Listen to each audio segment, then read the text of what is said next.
السلام علیکم ورحمۃ اللہ تعالی وبرکاتہ۔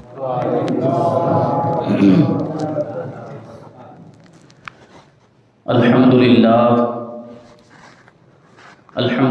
رب العالمین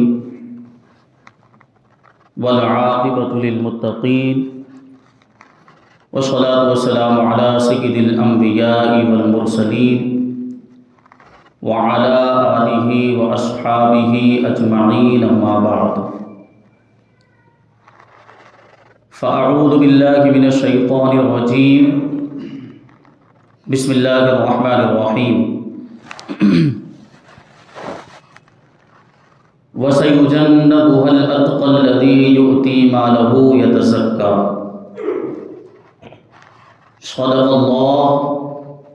صدق اللہ مولانا العظیم وصدق رسولہ النبی الامین المتین الکریم، ونحن على ذلك لمن الشاهدين والشاكرين والذاكرين والحامدين والحمد للہ رب العالمین۔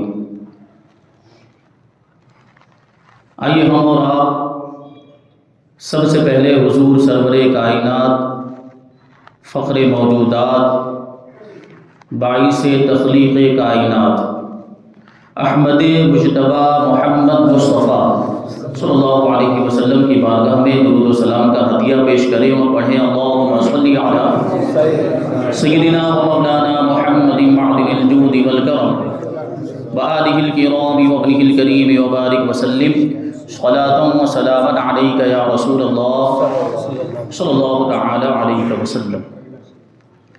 عزیزان ملت اسلامیہ، جیسا کہ آپ سب جانتے ہیں کہ ہم اور آپ یہاں پر آج امیر المؤمنین خلیفۃ المسلمین یار غار مصطفیٰ حضرت سیدنا ابو بکر صدیق رضی اللہ تعالیٰ عنہ کی بارگاہ میں خراج عقیدت پیش کرنے کے لیے جمع ہوئے ہیں۔ اللہ تبارک و تعالی ہماری اس حاضری کو اپنی بارگاہ میں قبول فرمائے اور ہماری اس محفل کو آخرت میں ہمارے لیے ذریعہ نجات بنائے۔ حضرت ابو بکر صدیق رضی اللہ تعالیٰ عنہ اللہ تبارک و تعالیٰ نے بے شمار فضیلتیں عطا فرمائی اور اللہ تبارک و تعالیٰ نے ایسے مرتبے عطا فرمائے کہ امت میں پھر وہ مرتبے کسی اور کو نہ ملے۔ حضرت ابو بکر صدیق رضی اللہ تعالیٰ عنہ انبیاء کرام کے بعد سب سے بڑا مرتبہ کسی کا ہے تو وہ صدیق اکبر کا۔ حضرت ابو بکر صدیق رضی اللہ تعالیٰ عنہ کا نام عبداللہ ہے، کنیت ابو بکر ہے اور القاب عتیق اور صدیق۔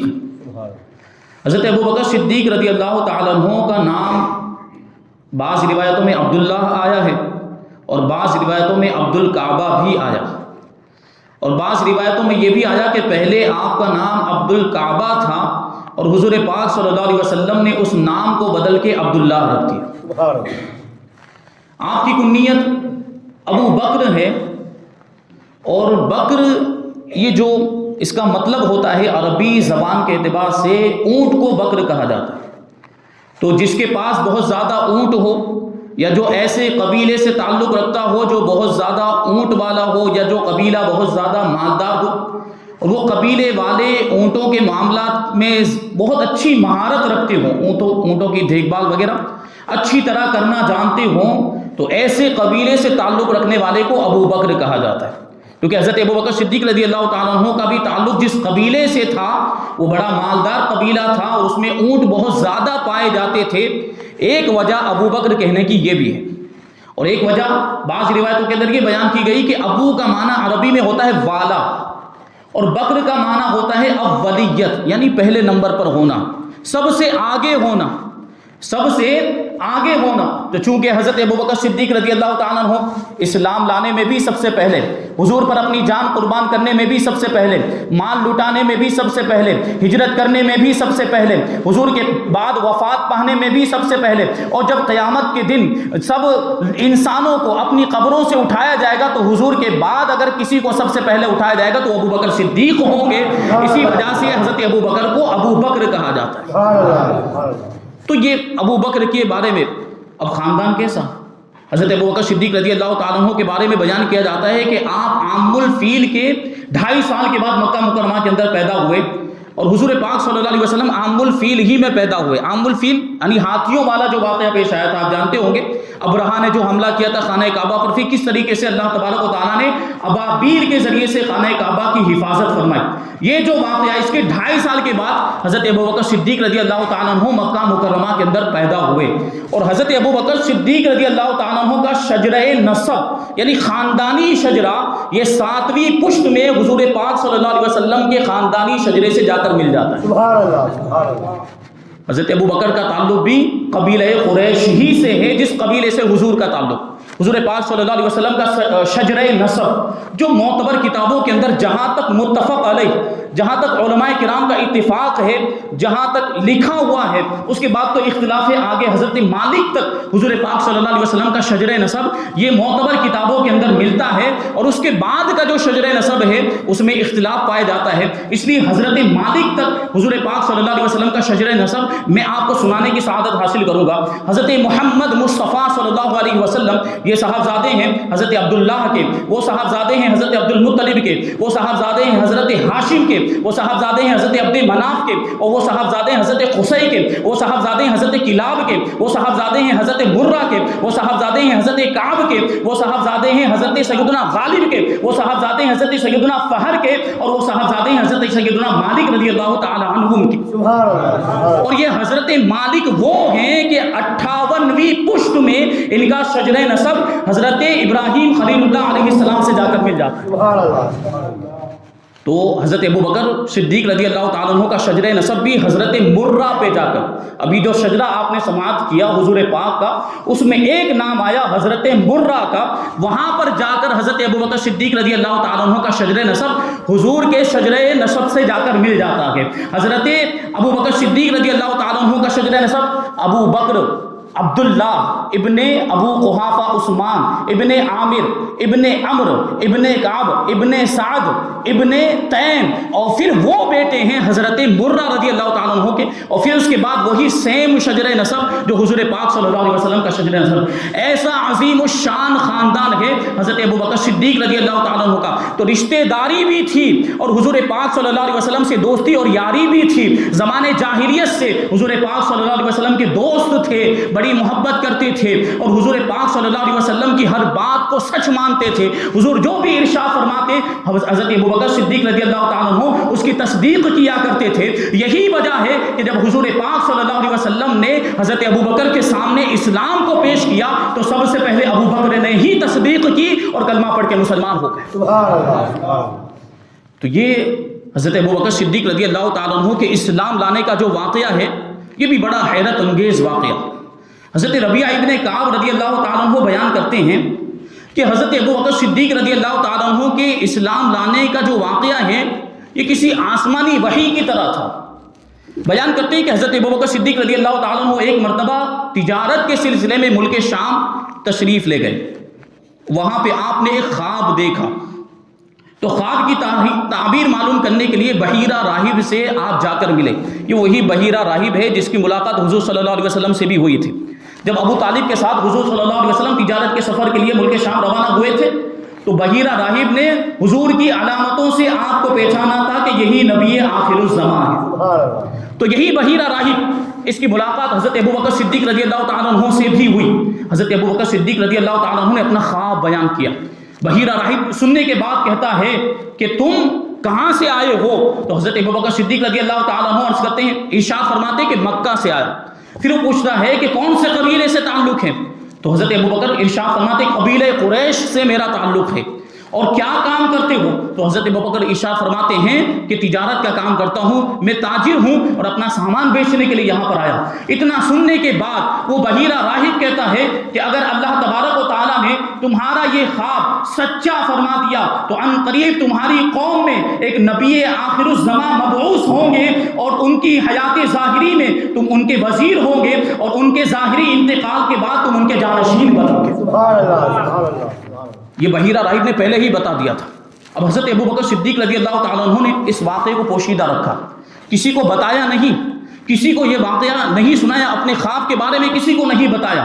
جب اللہ کے رسول صلی اللہ علیہ وسلم نے اعلان نبوت فرمایا تو حضرت ابوبکر صدیق رضی اللہ تعالیٰ عنہ کو بلا کر حضور پاک صلی اللہ علیہ وسلم نے دلیل کے طور پر یہی واقعہ سنایا۔ سبحان اللہ، سبحان اللہ۔ حالانکہ ابوبکر نے کسی کو بتایا نہیں تھا، لیکن حضور نے اپنے علم غیب سے، اپنے کشف کے ذریعے سے اس واقعے کو اور اس خواب کی بات کو بھی جان لیا، اور وہ واقعہ دلیل کے طور پر حضرت حضور پاک صلی اللہ علیہ وسلم نے صدیق اکبر کو سنایا۔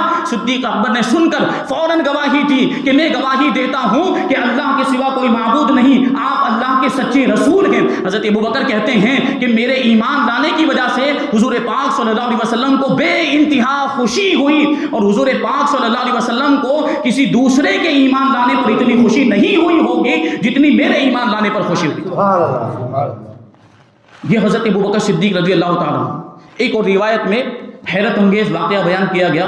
حضرت ابوبکر صدیق رضی اللہ تعالیٰ عنہ خود بیان کرتے ہیں کہ میں ایام جاہلیت میں، زمانہ جاہلیت میں ایک درخت کے نیچے ایک دن جا کر میں بیٹھا تو اچانک اس درخت کی ایک شاخ میری طرف جھکنے لگی، اور وہ شاخ میرے قریب ہوتے ہوتے اتنی قریب ہو گئی کہ میرے سر سے آ لگی۔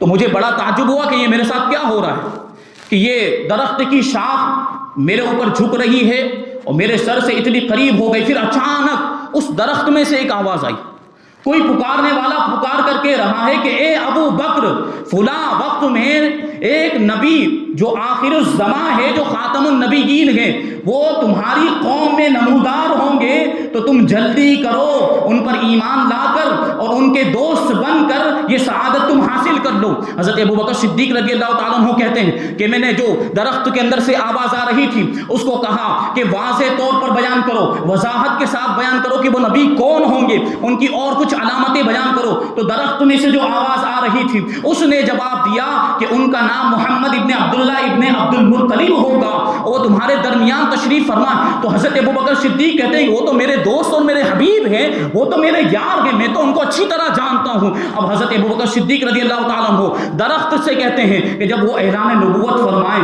جب وہ مبعوث ہو جائیں تو ان کے بارے میں مجھے بتا دینا، ان کی خوشخبری مجھے دے دینا۔ اب حضرت ابوبکر انتظار میں، یہ واقعہ کسی سے نہیں بتایا، اور ایک وقت وہ آیا 40 سال کی عمر میں نبی پاک صلی اللہ علیہ وسلم نے اعلان نبوت فرمایا، تو اسی درخت نے حضرت ابوبکر صدیق رضی اللہ تعالیٰ عنہ کو خوشخبری دی، بشارت دی کہ نبی آخر الزمان نے اعلان نبوت فرما دیا ہے۔ حضرت ابوبکر ارشاد فرماتے ہیں کہ دوسرے دن صبح حضور پاک صلی اللہ علیہ وسلم کی بارگاہ میں حاضر ہوا۔ اللہ کے رسول صلی اللہ علیہ وسلم نے ارشاد فرمایا اے ابو بکر، میں تمہیں خدا اور اس کے رسول کی طرف بلاتا ہوں۔ تو حضرت ابوبکر کہتے ہیں کہ میں نے فوراً کہا کہ میں گواہی دیتا ہوں کہ آپ اللہ کے سچے رسول ہیں، اور آپ کو اللہ تبارک و تعالیٰ نے دین حق دے کر روشن چراغ بنا کر بھیجا ہے، اور میں آپ پر ایمان لایا ہوں۔ سبحان اللہ، سبحان اللہ۔ اس طریقے سے حضرت ابوبکر صدیق رضی اللہ تعالیٰ عنہ ایمان لے آئے، اور روایتوں میں آیا ہے کہ سب سے پہلے آزاد مردوں میں ایمان لانے والے حضرت ابوبکر صدیق رضی اللہ تعالیٰ عنہ ہی۔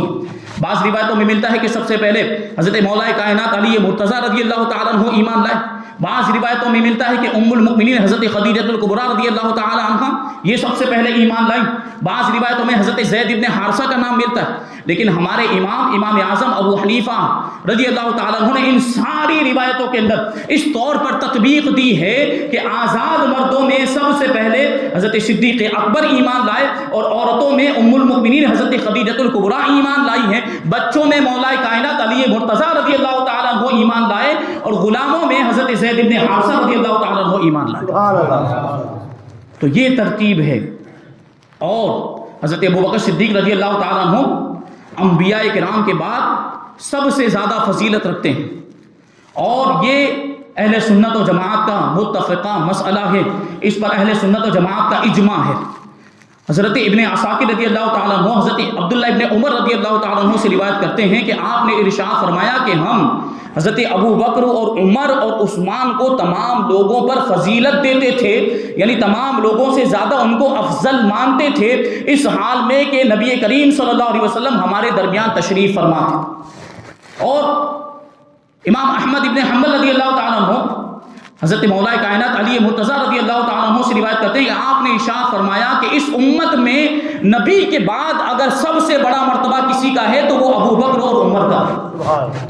اور ابن عساکر نے حضرت عبد الرحمن ابن ابی لیلہ سے روایت کیا، وہ حضرت مولا کائنات علی مرتضیٰ رضی اللہ تعالیٰ عنہ سے روایت کرتے ہیں کہ مولا کائنات نے ارشاد فرمایا کہ جو مجھے ابو بکر اور عمر پر فضیلت دے گا میں اسے مفتری یعنی تہمت لگانے والے کی سزا دوں گا۔ یعنی مولا کائنات خود حضرت ابو بکر صدیق اور حضرت فاروق اعظم کو اپنے سے افضل سمجھتے تھے۔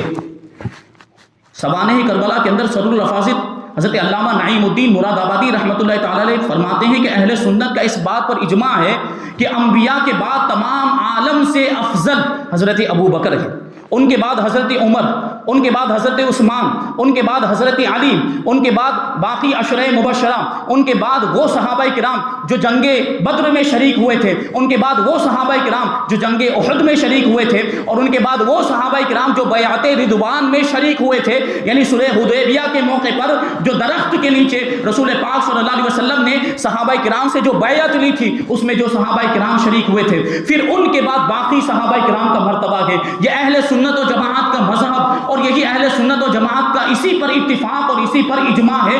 اس اجماع کو حضرت ابو منصور بغدادی رضی اللہ تعالیٰ عنہ نے نقل کیا۔ یہ حضرت ابو بکر صدیق رضی اللہ تعالیٰ عنہ کا مقام و مرتبہ، یہ شان اللہ تبارک و تعالیٰ نے ایسی ایسی فضیلتیں آپ کو عطا فرمائی۔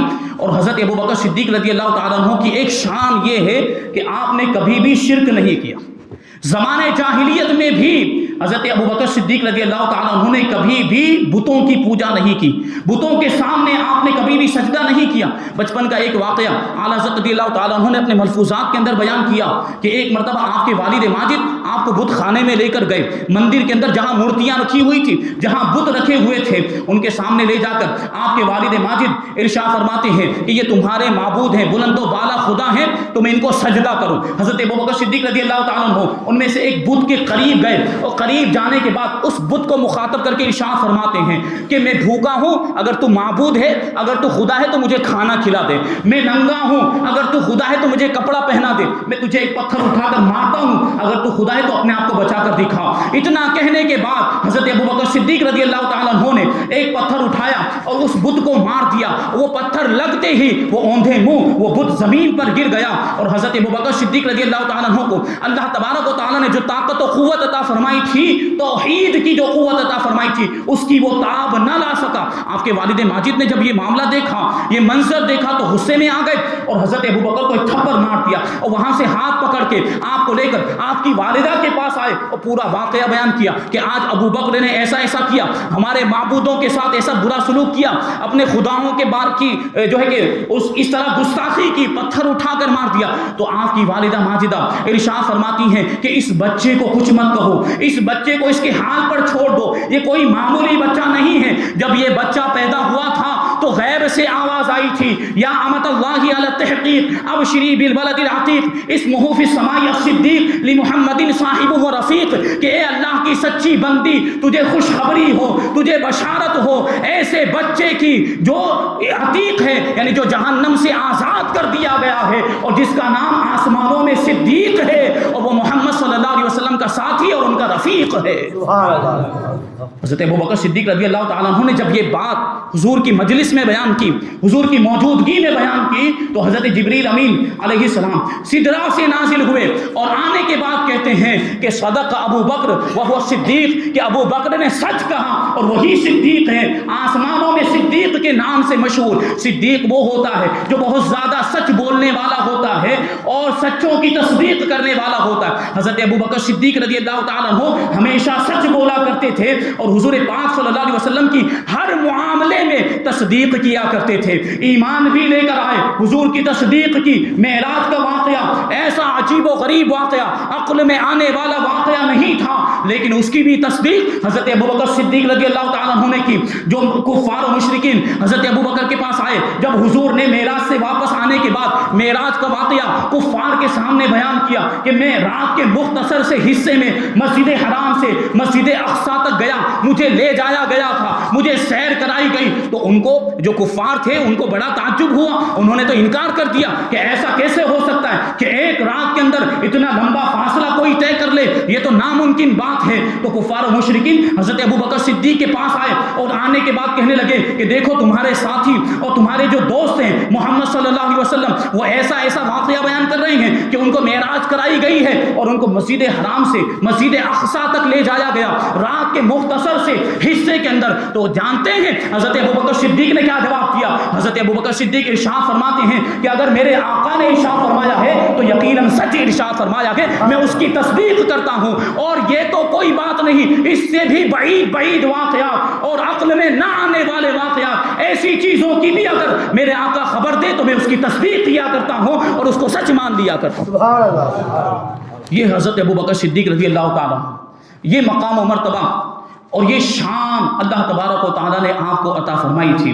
حضرت ابوبکر صدیق رضی اللہ تعالیٰ عنہ کیسی خصوصیات, اس میں سے ایک خصوصیت یہ ہے کہ یہ حضرت ابوبکر صدیق رضی اللہ تعالیٰ عنہ کی 4 نسلیں صحابیت کے مرتبے پر فائز. سبحان اللہ. 4 نسلوں کو اللہ تبارک و تعالیٰ نے صحابیت کا مرتبہ عطا فرمایا. حضرت ابوبکر صدیق کے والد ماجد بھی صحابی, آپ خود بھی صحابی, آپ کے بیٹے بھی صحابی, آپ کے پوتے بھی صحابی, یہاں تک کہ آپ کی والدہ بھی صحابیہ, آپ کی بیویاں بھی صحابیہ, آپ کی بیٹیاں بھی صحابیہ, آپ کے نواسے اور نواسیاں بھی صحابی کے مرتبے پر فائز. سبحان اللہ. سبحان اللہ. حضرت ابو قحافہ, حضرت عثمان, یہ حضرت ابوبکر صدیق رضی اللہ تعالیٰ عنہ کے والد ماجد یہ بھی صحابی, اور خود آپ بھی صحابی, آپ کے بیٹے حضرت عبد الرحمن بھی صحابی, اور ان کے بیٹے حضرت محمد ابن عبد الرحمن وہ بھی صحابی تھے, اور آپ کی بیٹیاں بھی ام المؤمنین حضرت عائشہ صدیقہ رضی اللہ تعالیٰ عنہ اور حضرت اسماء بنت ابی بکر رضی اللہ تعالیٰ عنہ یہ صحابیت کے مرتبے پر فائز تھے. حضرت ابوبکر صدیق رضی اللہ تعالیٰ عنہ نے جب کلمہ پڑھ لیا, جب آپ مسلمان ہو گئے تو اسی دن سے اسلام کی تبلیغ کرنا شروع کر دیا. اسلام کے سب سے پہلے مبلغ اگر کوئی ہے تو وہ صدیق اکبر. اور ام المؤمنین حضرت عائشہ صدیقہ رضی اللہ تعالیٰ عنہ بیان کرتی ہیں کہ اسی دن حضرت ابوبکر صدیق رضی اللہ تعالیٰ عنہ نے اپنے 4 دوستوں کو اسلام کی دعوت دی اور وہ کلمہ پڑھ کے مسلمان ہو گئے. اور دوسرے دن حضرت ابوبکر صدیق رضی اللہ تعالیٰ عنہ نے 5 دوستوں کو اسلام کی دعوت دی, وہ بھی کلمہ پڑھ کے مسلمان ہو گئے. یعنی 2 دن کے اندر حضرت ابوبکر صدیق رضی اللہ تعالیٰ عنہ کی کوششوں سے 9 افراد یہ کلمہ پڑھ کے مسلمان ہوئے اور صحابیت کا مرتبہ ان کو حاصل ہو گیا. ان میں کیسے بڑے بڑے صحابہ کرام, حضرت عثمان ابن عفان بھی تھے, حضرت طلحہ بھی تھے, حضرت زبیر ابن عوام بھی تھے, حضرت سعد ابن ابی وقاص بھی تھے, حضرت عثمان ابن مظعون بھی تھے, حضرت ابو عبیدہ ابن جراح, حضرت ارقم ابن ابی ارقم, ایسے جلیل القدر صحابہ کرام یہ حضرت ابوبکر صدیق رضی اللہ تعالیٰ عنہ کی کوششوں سے مسلمان ہوئے. اور مبلغ اسلام سب سے پہلے حضرت صدیق اکبر ہیں. اسی طرح سب سے پہلے خطیب کا شرف اور سعادت بھی حضرت ابوبکر ہی کو حاصل ہوئی. یعنی اسلام کی تبلیغ و اشاعت کے لیے سب سے پہلے کسی نے خطبہ دیا ہے, سب سے پہلے کسی نے خطاب کیا, بیان کیا, تقریر کی, وہ حضرت ابوبکر صدیق ہی. واقعہ یوں ہے کہ اسلام ابتدائی اسلام کے اندر جب رسول پاک صلی اللہ علیہ وسلم نے ابھی اعلان نبوت کیا تھا, مسلمانوں کی تعداد بہت کم تھی. تو کفار و مشرکین کو جب بھی کسی کے بارے میں پتہ چلتا تھا کہ وہ مسلمان ہو گیا تو اس کو ستاتے تھے, اس پر ظلم کرتے تھے اور اس کو دین اسلام سے پھیرنے کی پوری کوشش کیا کرتے تھے. اس لیے رسول پاک صلی اللہ علیہ وسلم نے حکم دیا تھا کہ ابھی مسلمانوں کی تعداد کم ہے تو جو بھی مسلمان ہوئے ہیں وہ اپنے اسلام کو چھپا کر رکھیں, لوگوں کے سامنے ظاہر نہ کریں کہ ہم مسلمان ہو گئے. جب مسلمانوں کی تعداد 38 کو پہنچ گئی تو حضرت صدیق اکبر رضی اللہ تعالیٰ عنہ نے حضور کی بارگاہ میں عرض کیا کہ یا رسول اللہ, اب ہمیں علی الاعلان کھلم کھلا اسلام کی تبلیغ کرنے کی اجازت عطا فرمائے. تو رسول پاک صلی اللہ علیہ وسلم نے پہلے تو انکار فرمایا, لیکن جب اصرار ہوا تو حضور نے اجازت عطا فرما دی. اب حضرت ابوبکر صدیق رضی اللہ تعالیٰ عنہ مسلمانوں کو لے کر خانہ کعبہ میں پہنچے اور وہاں اسلام کی تبلیغ و اشاعت کے لیے خطبہ دینا شروع کر دیا. ابھی یہاں خطبہ دینا شروع ہی کیا تھا کہ سارے کفار و مشرکین مسلمانوں پر ٹوٹ پڑے اور پیٹنا شروع کر دیا, مسلمانوں کو مارنا شروع کر دیا. حضرت ابوبکر صدیق رضی اللہ تعالیٰ عنہ بڑے شریف مانے جاتے تھے, آپ کا ایک روب و دبدبا تھا, آپ کا اہل عرب کی نظروں میں ایک مقام تھا، لیکن اس مقام کی اور اس مرتبے کی بھی پرواہ نہیں کی، اور ایسی ایسی ضرب لگائی اور اس طریق بے رحمی کے ساتھ آپ کو پیٹا ہے کہ آپ کا چہرہ مبارک لہو لہان ہو گیا اور آپ زخمی ہو کر بے ہوش ہو گئے۔ جب آپ کے قبیلے والوں کو پتا چلا تو وہ لوگ وہاں پر پہنچے اور حضرت ابوبکر کو بچا کر لے گئے، اور جب حضرت ابوبکر صدیق رضی اللہ تعالیٰ عنہ کو ان کے مکان میں لے گئے، اب لوگ ان کی کیفیت کو دیکھ کر سمجھ رہے تھے کہ اب صدیق اکبر بچ نہیں سکیں گے اور اسی زخموں کی تکلیف کے اندر آپ کا انتقال ہو جائے گا۔ لیکن شام کے وقت حضرت ابوبکر صدیق رضی اللہ تعالیٰ عنہ کو ہوش آیا، افاقہ ہوا، ہوش میں آئے تو سب سے پہلے آپ کی زبان پر یہی جملہ تھا کہ میرے آقا کے بارے میں مجھے خبر دیجیے، میرے آقا کیسے ہیں، حضور پاک صلی اللہ علیہ وسلم کیسے ہیں، ان کی خبر مجھے بتائی جائے۔ تو وہاں پر جتنے بھی حاضرین تھے سب ملامت کرنے لگے کہ انہی کی وجہ سے تو تمہاری یہ حالت ہوئی،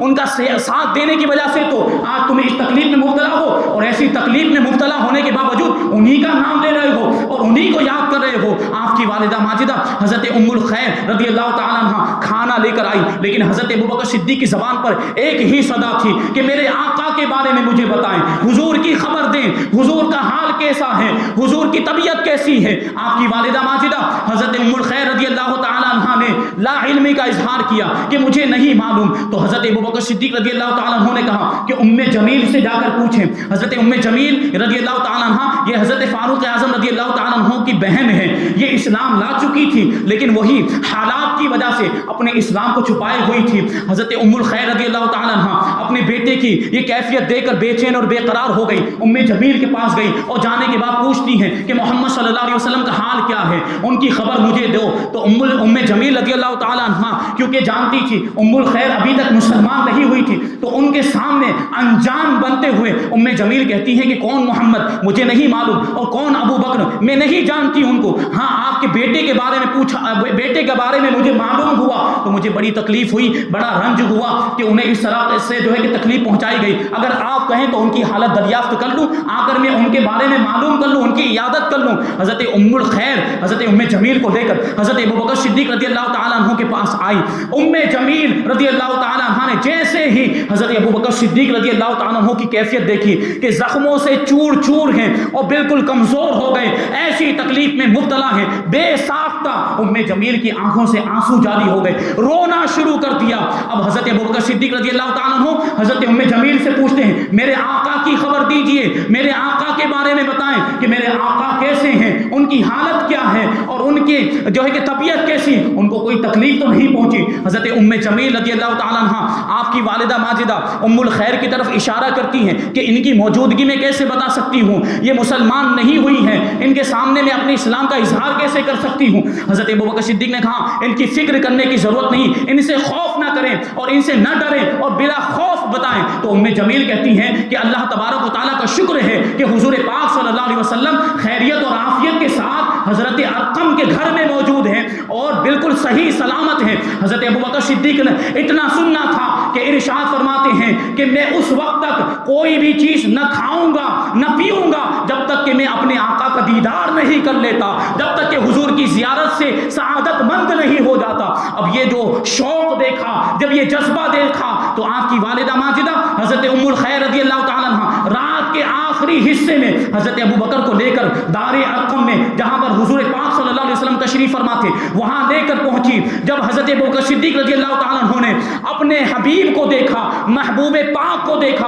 حضور اکرم کو دیکھا تو بے ساختہ حضور سے گلے لگ گئے اور حضور سے چمٹ کر رونے لگ گئے اور روتے ہی جا رہے تھے، اور ان کا رونا دیکھ کر حضور پاک صلی اللہ علیہ وسلم بھی رونے لگ گئے اور وہاں پر جتنے حاضرین تھے سارے مسلمان بھی رونے لگ گئے کہ حضرت ابوبکر کی جو حالت زار تھی وہ دیکھی نہیں جا رہی تھی۔ یہ معاملہ تھا، یہ عشق کا معاملہ۔ حضرت ابوبکر صدیق یہ عاشق اکبر، آپ کو یوں ہی نہیں کہا جاتا، اپنی جان کی فکر نہیں ہے، کھانے پینے کی فکر نہیں، کسی اور چیز کی فکر نہیں ہے، بے ہوش ہو گئے تھے، ہوش میں آئے تو کھانا نہیں مانگ رہے ہیں، کسی اور کے بارے میں نہیں پوچھ رہے، سب سے پہلے اگر کچھ پوچھ رہے ہیں تو حضور کے بارے میں پوچھ رہے ہیں۔ یہ عشق تھا حضرت ابوبکر صدیق رضی اللہ تعالیٰ عنہ کا۔ پھر اپنی والدہ ماجدہ کی طرف حضرت ابوبکر صدیق اشارہ کرتے ہوئے کہتے ہیں کہ یہ میری والدہ ماجدہ ہے، یہ ابھی تک مسلمان نہیں ہوئی، ان کو جو ہے ان کے لیے دعا فرمائیں اور ان کو اسلام کی دعوت دیں کہ یہ مسلمان ہو جائیں۔ حضور پاک صلی اللہ علیہ وسلم نے حضرت ابوبکر صدیق رضی اللہ تعالیٰ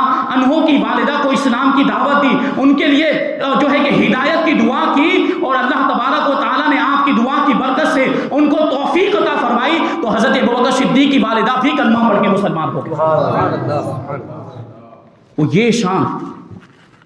اور حضرت ابوبکر صدیق رضی اللہ تعالیٰ عنہ نے ہر موڑ پر زندگی کے چاہے وہ سفر ہو, حضر ہو, جنگ کا معاملہ ہو, صلح کا معاملہ ہو, ہر موڑ پر حضور کا ساتھ دیا اور اپنی جان نثاری اور وفاداری کا ثبوت پیش کیا. حضور پاک صلی اللہ علیہ وسلم ارشاد فرماتے ہیں کہ ما نفعنی مال قط ما نفعنی مال ابی بکر, کہ مجھے ابو بکر کے مال نے جتنا نفع دیا کسی اور کے مال نے اتنا نفع ہی نہیں دیا. حضرت ابو بکر بھی موجود تھے. عرض کرتے ہیں یا رسول اللہ میں اور میرا مال سب کچھ آپ ہی کا تو ہے. وہ شاعر کہتا ہے نا کیا پیش کروں آقا, کیا چیز ہماری ہے, یہ دل بھی تمہارا ہے, یہ جان بھی تمہاری ہے. سبحان اللہ. جانی ساری آپ نے واقعہ سنے ہوں گے. حضرت ابوبکر صدیق جنگ تبوک کے موقع پر جب حضور پاک صلی اللہ علیہ وسلم نے اعلان کیا کہ کون ہے جو لشکر کی تیاری کرا دے, جانوروں کا انتظام کر دے اور جنگ کے لیے جو ساز و سامان کی ضرورت پڑتی ہے اس کا انتظام کر دے, حضرت عثمان غنی رضی اللہ تعالیٰ عنہ نے 10,000 مجاہدین کا ساز و سامان پیش کیا تھا. 10,000 دینار حضور کی بارگاہ میں پیش کیے, 900 اونٹ اور 100 گھوڑے حضرت عثمان غنی نے پیش کیے. اب دوسری طرف فاروق اعظم رضی اللہ تعالیٰ عنہ اب سوچ رہے ہیں کہ آج موقع ہے ابو بکر سے آگے بڑھنے کا, آج میں ابو بکر سے آگے بڑھ جاؤں گا. اپنے گھر گئے, وہ گھر کا سارا سامان جمع کیا, اکٹھا کیا, 2 حصے کیے. سارے سامان کے 2 حصے کیے. آدھا سامان گھر والوں کے لیے رکھا اور آدھا سامان لے کر آئے اور حضور کی بارگاہ میں پیش کر دیا. حضور پاک صلی اللہ علیہ وسلم نے پوچھا کہ اے عمر اپنے گھر والوں کے لیے کیا چھوڑا ہے؟ تو حضرت عمر عرض کرتے ہیں یا رسول اللہ آدھا سامان چھوڑ کر آیا ہوں اور آدھا سامان لے کر آیا ہوں. ابھی یہ گفتگو چل ہی رہی تھی کہ اتنے میں صدیق اکبر رضی اللہ تعالیٰ عنہ تشریف لائے اور حضور پاک صلی اللہ علیہ وسلم کی بارگاہ میں وہ سامان جو کچھ بھی لے کر آئے تھے وہ پیش کر دیا. اس وقت حضرت ابو بکر صدیق رضی اللہ تعالیٰ عنہ مفلسی کے عالم میں تھے, بہت غریب تھے. حضرت فاروق اعظم کا سامان اگرچہ دیکھنے میں بہت زیادہ تھا, حضرت ابو بکر صدیق رضی اللہ تعالیٰ عنہ کا سامان دیکھنے میں کم تھا, لیکن ان کا جذبہ جو تھا وہ حضرت عمر فاروق اعظم رضی اللہ تعالیٰ عنہ کے جذبے سے بڑھ کر تھا. رسول اللہ صلی اللہ علیہ وسلم نے حضرت ابو بکر صدیق رضی اللہ تعالیٰ عنہ سے پوچھا کہ ابو بکر اپنے گھر والوں کے لیے بھی کچھ چھوڑا ہے کہ نہیں چھوڑا؟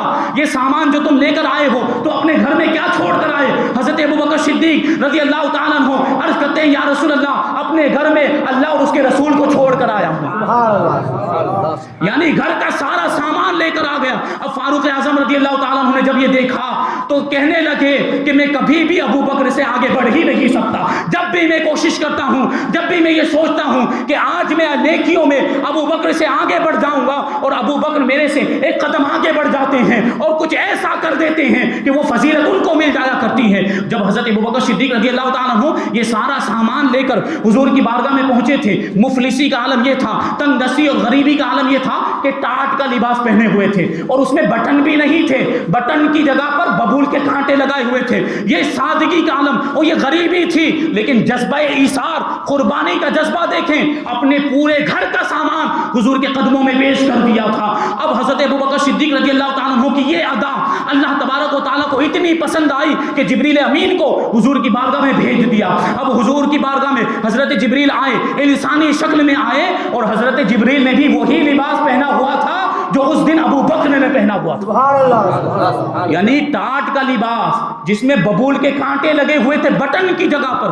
حضور پاک صلی اللہ علیہ وسلم نے حضرت جبریل سے پوچھا کہ یہ لباس کیسا ہے, تم نے یہ لباس کیوں پہنا ہوا ہے؟ تو حضرت جبریل جواب دیتے ہیں کہ آج ابو بکر نے ایسا کام کیا ہے کہ اللہ تبارک و تعالیٰ ان سے راضی ہو گیا اور اتنا خوش ہوا ہے کہ اس نے آسمان والوں کو حکم دیا ہے, یعنی سارے فرشتوں کو اللہ تبارک و تعالیٰ نے حکم دیا ہے کہ سارے فرشتے وہی لباس پہن لے جو آج ابو بکر نے پہنا ہوا. اسی لیے یہ لباس پہن کر آیا اور اللہ تبارک و تعالیٰ حضرت ابو بکر کو سلام کہتا ہے اور ارشاد فرماتا ہے ان سے کہا جائے کہ کیا ابو بکر اس حالت میں اپنے رب سے راضی ہے کہ نہیں راضی؟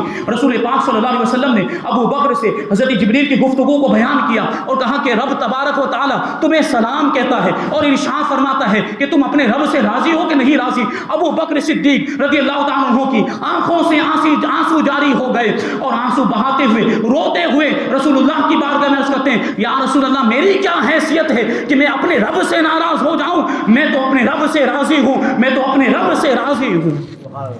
یہ شان وہ جذبہ دیکھیں حضرت ابوبکر صدیق رضی اللہ تعالیٰ عنہ کا۔ فاروق اعظم نے کیا فرمایا کہ میں زندگی میں کوشش کرتا رہتا تھا کہ ابو بکر سے آگے بڑھ جاؤں، لیکن ابو بکر کا معاملہ یہ تھا کہ ہمیشہ وہ مجھ سے آگے بڑھ جایا کرتے تھے۔ ایک مرتبہ نبی پاک صلی اللہ علیہ وسلم نے فجر کی نماز کے بعد صحابہ کرام سے ارشاد فرمایا کہ تم میں سے کوئی ایسا ہے جس نے آج روزہ رکھا ہو؟ تو حضرت فاروق اعظم رضی اللہ تعالیٰ عنہ کہتے ہیں کہ میں نے رات میں نیت نہیں کی تھی اور میرا کوئی ارادہ بھی نہیں ہے روزہ رکھنے کا۔ دوسری طرف حضرت صدیق اکبر ارشاد فرماتے کہ میں نے رات ہی سے روزے کی نیت کی تھی اور میں نے روزہ رکھا ہوا ہے۔ پھر حضور نے ارشاد فرمایا کہ کیا تم میں کوئی ایسا ہے جس نے آج کسی مریض کی، کسی بیمار کی عیادت کی ہو، بیمار پرسی کی ہو؟ فاروق اعظم عرض کرتے ہیں یا رسول اللہ، نماز سے فارغ ہونے کے بعد ابھی تک ہم مسجد کے اندر موجود، ہم میں سے کوئی باہر نکلا ہی نہیں ہے کہ مریض کی عیادت کیسے کرتے ہیں؟ حضرت ابوبکر صدیق رضی اللہ تعالیٰ عنہ جواب دیتے ہیں کہ میں نے مریض کی عیادت کی ہے۔ میں جب اپنے گھر سے مسجد کی طرف آ رہا تھا، مجھے معلوم ہوا کہ میرے بھائی عبد الرحمن ابن عوف رضی اللہ تعالیٰ عنہ بیمار ہیں، تو مسجد میں آنے سے پہلے میں ان کے گھر گیا تھا اور ان کی عیادت کر کے میں مسجد میں آیا ہوں۔ پھر اللہ کے رسول صلی اللہ علیہ وسلم نے ارشاد فرمایا کہ تم میں سے کوئی ایسا ہے جس نے آج صدقہ کیا ہو؟ تو فاروق اعظم پھر عرض کرتے ہیں یا رسول اللہ، نماز سے فارغ ہونے کے بعد ہم میں سے کوئی باہر گیا ہی نہیں ہے، ہم آپ کی بارگاہ میں حاضر ہیں، تو کیسے کوئی صدقہ کر سکتا ہے؟ پھر حضرت صدیق اکبر رضی اللہ تعالیٰ عنہ عرض کرتے ہیں یا رسول اللہ، جب میں اپنے گھر سے نکلا، عبد الرحمن ابن عوف کی عیادت کی اور وہاں سے مسجد کے لیے روانہ ہوا، تو راستے میں مجھے ایک سائل ملا، ایک مانگنے والا ملا، وہ جو ہے کہ سوال کر رہا تھا، وہ مانگ رہا تھا۔ میرے ساتھ میرا بیٹا یا میرا پوتا تھا، اس کے ہاتھ میں روٹی تھی، وہ روٹی کھا رہا تھا، میں نے اپنے بیٹے یا اس پوتے کے ہاتھ میں سے وہ روٹی لے کر اس سائل پر صدقہ کر دی تھی اور اس کو دے دیا۔ یا رسول اللہ، معاملہ یہ ہے کہ آپ نے روزے کے بارے میں پوچھا، میں نے روزہ بھی رکھا ہوا، آپ نے عیادت کے بارے میں پوچھا، میں عیادت بھی کر کے آ رہا ہوں، آپ نے صدقے کے بارے میں پوچھا، یا رسول اللہ میں نے صدقہ بھی کیا ہے۔ اتنا سننے کے بعد اللہ کے رسول صلی اللہ علیہ وسلم حضرت ابوبکر صدیق کو 2 مرتبہ جنت کی بشارت دیتے ہیں، ابو بکر تمہارے لیے جنت کی خوشخبری ہے، تمہارے لیے جنت کی بشارت ہے۔ اتنا سننے کے بعد حضرت فاروق اعظم کو بڑا افسوس ہوا، ایک افسوس بھری آہ بھرتے حسرت کرتے ہوئے کہتے ہیں کہ اے افسوس کی بات ہے کہ میں یہ نیک کام نہ کر سکا، ورنہ میں بھی جنت کا مستحق ہو جاتا، مجھے بھی جنت کا رستہ مل جاتا، جنت کی بشارت مل جاتی۔ جب حضرت فاروق اعظم کی یہ بات سنی تو حضور نے ان کے لیے بھی دعا فرمائی اور ارشاد فرمایا کہ اے عمر، اللہ تبارک و تعالیٰ تم پر بھی رحمت نازل فرمائے۔ پھر فاروق اعظم نے ارشاد فرمایا کہ میں جب بھی ابو بکر سے آگے بڑھنے کی کوشش کرتا ہوں، ابو بکر پہلے ہی مجھ سے آگے بڑھ جایا کرتے تھے۔ یہ شان ہے، یہ مقام و مرتبہ۔ وقت ختم ہو رہا ہے، ایک واقعہ بیان کر کے اپنی بات کو ختم کر دوں گا، بڑا پیارا واقعہ۔ خلفائے راشدین کے درمیان کیسی دوستی، کیسی محبت تھی، وہ ایک دوسرے سے کیسا پیار کرتے تھے، اور ان کی محفلیں آپس کی، ان کی جو مجلسیں ہوا کرتی تھی وہ کتنی خوشگوار ہوا کرتی، اس میں گفتگو کیسی ہوتی تھی۔ اور حضرت ابوبکر صدیق رضی اللہ تعالیٰ عنہ کی نیکیوں کا جذبہ بھی آپ نے ملاحظہ فرمایا کہ بیمار کے بارے میں پتہ چلتا تھا تو فوراً عیادت کرنے کے لیے پہنچتے تھے۔ ایک مرتبہ مولا کائنات علی مرتضیٰ شیر خدا رضی اللہ تعالیٰ عنہ بیمار ہو گئے۔ حضرت صدیق اکبر رضی اللہ تعالیٰ عنہ کو پتہ چلا تو آپ نے فاروق اعظم اور حضرت عثمان غنی رضی اللہ تعالیٰ عنہما کو جمع کیا اور ارشاد فرمایا کہ علی کی طبیعت خراب ہے، علی بیمار ہو گئے، ہمیں ضرور ان کی عیادت کرنے کے لیے جانا چاہیے۔ تو یہ دونوں افراد کہنے لگے بہت اچھی بات ہے، ضرور جانا چاہیے۔ اب تینوں مل کر حضرت ابوبکر، حضرت فاروق اعظم اور حضرت عثمان غنی یہ حضرت علی کے گھر پہ پہنچے، دستک دی۔ اس وقت تک حضرت مولا کائنات کی طبیعت تھوڑی اچھی ہو گئی تھی، بیماری میں کمی آ گئی تھی اور کافی جو ہے کہ وہ کمزوری دور ہو چکی تھی۔ تو حضرت مولا کائنات خود دروازہ کھولنے کے لیے آئے۔ دروازہ کھولا تو کیا دیکھتے ہیں کہ ان کے 3 یار دروازے پر کھڑے ہیں۔ بہت زیادہ خوشی ہوئی اور دل باغ باغ ہو گیا، اور مولا کائنات نے تینوں اپنے دوستوں کو اندر بلایا۔ اور اب اتنی خوشی، ایسے مہمان آئے ہوئے تھے تو مہمان نوازی کا خیال آیا، اور حضرت مولا کائنات سوچنے لگے کہ کوئی چیز ہو گھر میں کھانے پینے کی تو ان کے سامنے پیش کی جائے۔ مولا کائنات گھر میں تلاش کرنے لگے، لیکن سادگی کا عالم کہ گھر میں ڈھونڈنے کے بعد کچھ بھی کھانے پینے کی چیز ملی ہی نہیں، صرف ایک چھوٹا سا پیالہ ملا، اور اس چھوٹے سے پیالے کے اندر اتنا شہد تھا جو ایک آدمی کے لیے کافی ہو سکے۔ اتنا شہد، ایک سفید رنگ کا پیالہ، چمکدار پیالہ تھا، اس میں وہ اتنا سا شہد موجود تھا، اور اس کا بھی معاملہ یہ تھا کہ اس میں ایک کالا بال گرا ہوا تھا وہ شہد کے اندر۔ مولا کائنات رضی اللہ تعالیٰ عنہ وہی پیالہ لے کر آئے اور اپنے دوستوں کے سامنے وہ پیالہ رکھ دیا۔ اب حضرت ابوبکر صدیق رضی اللہ تعالیٰ عنہ نے دیکھا کہ ایک خوبصورت چمکدار سفید ایک برتن ہے، اس میں شہد ہے، اور اس شہد کے اندر ایک کالا بال پڑا ہوا ہے۔ تو اپنے ساتھیوں سے حضرت ابوبکر صدیق رضی اللہ تعالیٰ عنہ ارشاد فرماتے ہیں کہ گفتگو کرنے سے پہلے کھانا مناسب نہیں ہے، پہلے ہم لوگ گفتگو کریں گے۔ ہمارے سامنے ایک پیالہ موجود ہے، اس میں شہد ہے اور اس میں کالا بال پڑا ہوا ہے، ہم سب کی ذمہ داری بنتی ہے کہ پہلے اس کے بارے میں ایک ایک بات ارشاد فرمائیں۔ یعنی ہم سب مل کر یہ جو کیفیت ہے جو سامنے ہمارے شہد رکھا گیا ہے اور جس انداز میں رکھا گیا ہے، پہلے ہم اس پر گفتگو کریں گے، بعد میں اس شہد کو نوش کریں گے۔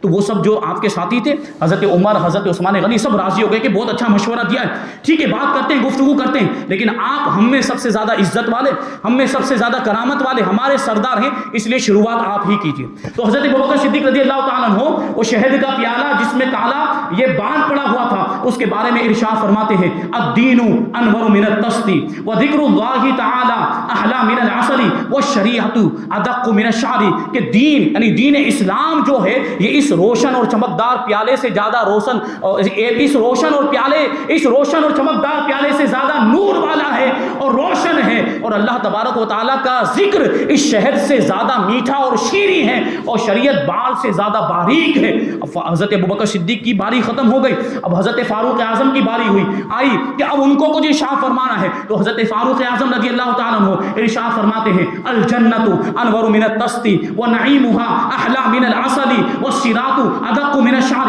فاروق اعظم کہتے ہیں کہ جنت اس پیالے سے زیادہ نور والی ہے، اور اس روشن اور چمکدار پیالے سے زیادہ روشنی جنت کے اندر ہے، اور جنت کی نعمتیں شہد سے زیادہ میٹھی ہیں، لیکن جو پلسرات ہے وہ بال سے زیادہ باریک ہے۔ اب باری آ گئی حضرت عثمان غنی رضی اللہ تعالیٰ عنہ کی۔ حضرت عثمان غنی ارشاد فرماتے ہیں کہ القرآن انور من التست وقراءته احلی من العسل وتفسیرہ ادق من الشعر۔ عثمان غنی کہتے ہیں کہ قرآن پاک یہ اس پیالے سے زیادہ روشن اور منور ہے، اور قرآن پاک کی تلاوت یہ شہد سے زیادہ میٹھی اور شیریں ہے، لیکن قرآن پاک کی تفسیر یہ بال سے زیادہ باریک ہے، کہ ہر کسی کی بس کی بات نہیں کہ وہ قرآن کی تفسیر بیان کرے۔ اب کس کی باری تھی؟ اب مولا کائنات کی باری تھی، علی مرتضیٰ شیر خدا رضی اللہ تعالیٰ عنہ ارشاد فرماتے ہیں کہ الضیف انور من التست وکلام الضیف احلی من العسل وقلبہ ادق من الشعر، کہ میرے پاس جو مہمان آئے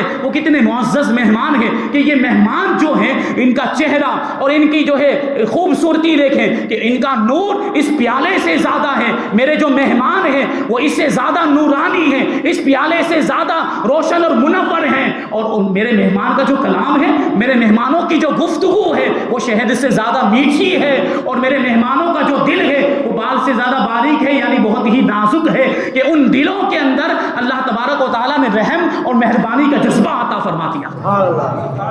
کیونکہ صحابہ کرام کی آپس کی محفلیں اور اس طرح کی مجلسیں ہوا کرتی تھی، اتنی پیاری گفتگو، اور اس سے ہمیں پتہ چلتا ہے کہ صحابہ کرام کے درمیان کیسی محبتیں تھیں اور کیسا جذبہ تھا ایک دوسرے کے لیے قربانی دینے کا۔ واقعہ بہت سارے ہیں، بہت ساری چیزیں بیان کرنی تھی، لیکن وقت کم ہے، اسی وجہ سے یہیں پر اپنی گفتگو کو ختم کرتے ہیں۔ اللہ تبارک و تعالیٰ کی بارگاہ میں دعا ہے کہ جو کچھ بھی بیان ہوا اس پر ہم سب کو عمل کرنے کی توفیق عطا فرمائے۔ حضرت ابوبکر صدیق رضی اللہ تعالیٰ عنہ کی طرح جذبہ ایثار ہم سب کو عطا فرمائے، اسلام کے لیے اپنا سب کچھ قربان کرنے کی توفیق عطا فرمائے۔ وما علینا الا البلاغ۔ السلام علیکم۔